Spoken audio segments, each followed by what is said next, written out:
अस्सलामुअलैकुम। आशू के संग आशू किचन में मौजूद हैं आप। और आज यहाँ बन रहा है क़ोरमा। क़ोरमे के लिए मैंने प्याज लाल कर लिया, ब्राउन कर लिया है और बहुत ही गोल्डन ब्राउन अच्छा सा तैयार हो गया है ये।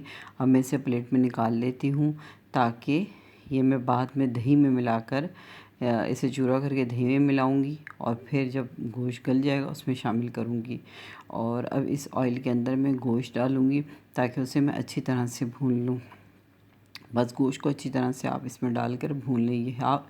ये 1 किलो गोश्त है और ये बहुत अच्छी तरह आप भूनें ताकि इसका रंग तब्दील हो जाए। इसके अंदर अदरक, लहसुन, दालचीनी, बड़ी इलायची, छोटी इलायची, काली मिर्ची, लौंग, ये सब आप इसमें डालकर इसे अच्छी तरह भून लें। बहुत अच्छी तरह भूनें यहाँ तक कि इसका रंग बिल्कुल तब्दील हो जाए।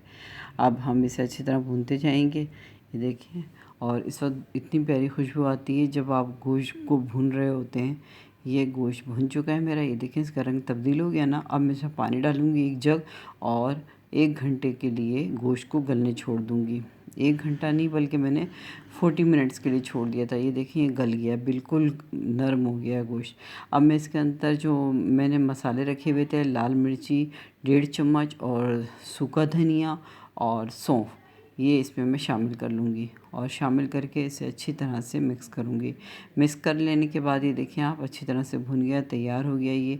अब मैं इसमें दही शामिल कर दूँगी। दही शामिल कर लेने के बाद इसे अच्छी तरह से मिला लूँगी और ये देखें आपका बड़ा मज़े का क़ोरमा तैयार हो जाता है। इसमें केवड़ा एसेंस थोड़ा सा डालें आप, 1-2 कतरे बस। बहुत प्यारी खुशबू आ रही है क़ोरमे की इस वक्त।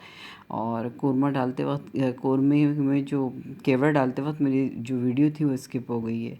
तो ये लीजिए आपका क़ोरमा तैयार है। मुझे दीजिए इजाज़त, इंशाल्लाह फिर मिलेंगे। अल्लाह हाफ़िज़।